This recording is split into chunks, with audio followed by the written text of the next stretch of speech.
23, and I live in a trailer behind my mother's house.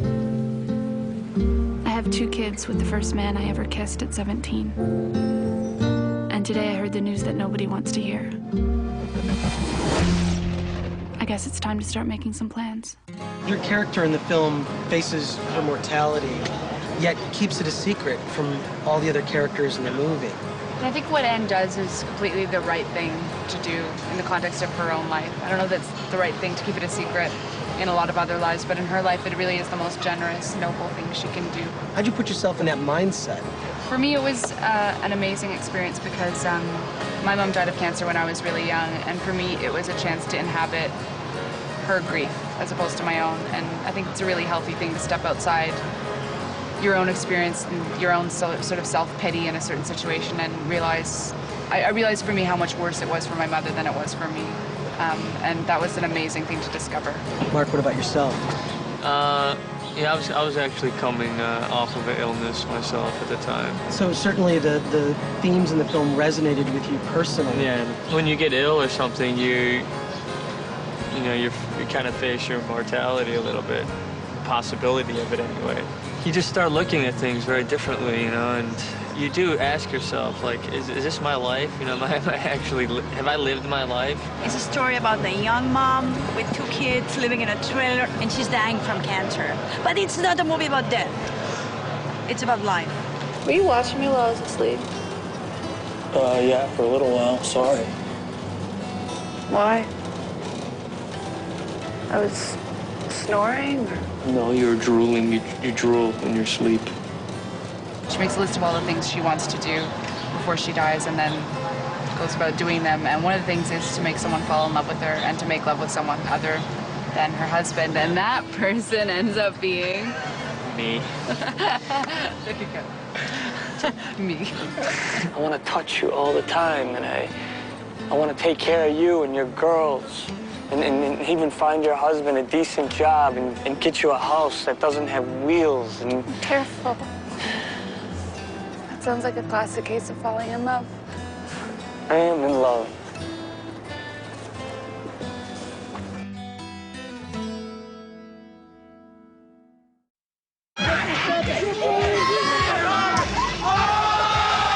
When big stars turn out at the Toronto Film Festival, the fans and autograph hounds aren't far behind.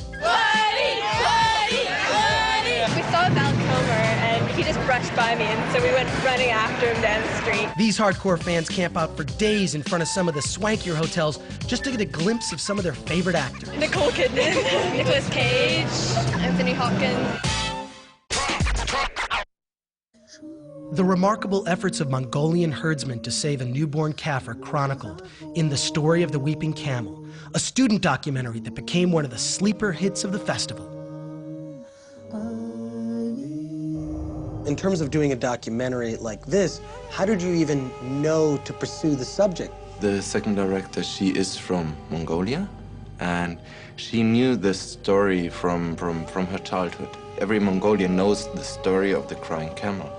We didn't believe it at first, so nobody believes it at first. So she convinced us, it is really a crying camel. And so, okay, we said, okay, we gotta go, we gotta make a movie about it.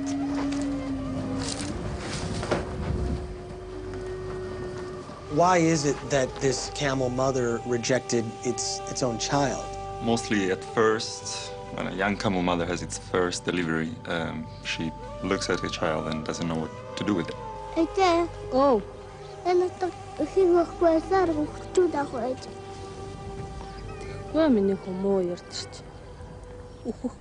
They summon a musician from a distant village, and the musician managed through music and singing to move the camel mother to accept her child again.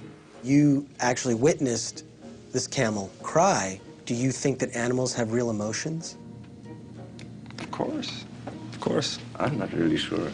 We're animals too. Yeah, I mean, we have emotions. They have emotions, but I don't know if they think about it. You think it was just wind or sand? No, but I think that if you hear the music in the movie, you will understand. It's like everybody's moved, everybody's crying. You're sitting in the movie theater and you always hear like, and see the other people like going like this, and you know, it's a documentary, it's real. So if everybody is moved, why not a camel? So I think it works. It just works. Since it started as a student project, what grade did you get?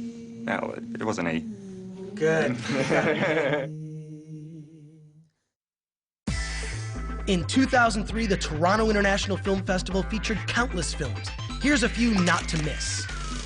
Veronica was someone who was 110% type person. She had an incredible capacity to do more than other people. 8 kids from this block alone died from drugs last year, all of them under 15. The revolution will not be televised. It started out as a documentary about President Chavez and then ended up being about the coup in Venezuela last year. I think all of us have been in work situations where we find ourselves being like suck-ups. I know that you aren't the person for this job because I'm a people expert and you aren't the people. What?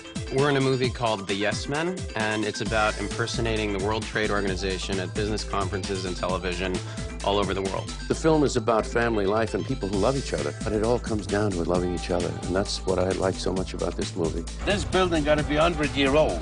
That's part of its charm. What's so charming about it being old? We're old. We're not charming. Movies, celebrities, parties. I even learned to speak Canadian, eh? The Toronto Film Festival kicked my ass. I'll see you at the next fest. We out here chilling at the festival. Hi, it's Canada. A little rain coming down, it don't matter, we the best of all. People in North America, Canada versus US, of course. I'm a movie geek, I know this stupid crap. You gotta come to the Toronto Festival. Do you mind if I get a photo, because I'm such a nerd? You don't mind? Oh my God. Movies, celebrities, parties. I even kicked my own ass. Hold it. 2, 3. It's gonna take a while, though. There you go. Cool. There's no way I'm gonna master Canadian in just a week. All right, well then let's talk about the Canadian space program. Okay. There isn't one. I just wanted to point that out. You guys love hockey. You guys love hockey? That's such a stereotype. Do you mind if I hold this here? Because I don't want to cover up anything. Oh, thank you. Aren't you the gentleman? You know what your viewers are interested in. I didn't realize you're Such a tall person. Yes, you're a giant. I can't even tell you what I've done with my DVD of Crash. I'm serious. I just can't. Okay, excellent. Did I not have mentioned that? I don't really try to do anything because it is what I do with my life and it's how I live. And it's how I relate to the world and it's part of who I am. I've always kind of been an outsider. You have to. I've always watched people. It was a way to overcome, boredom. This is the solution. So, what was your question?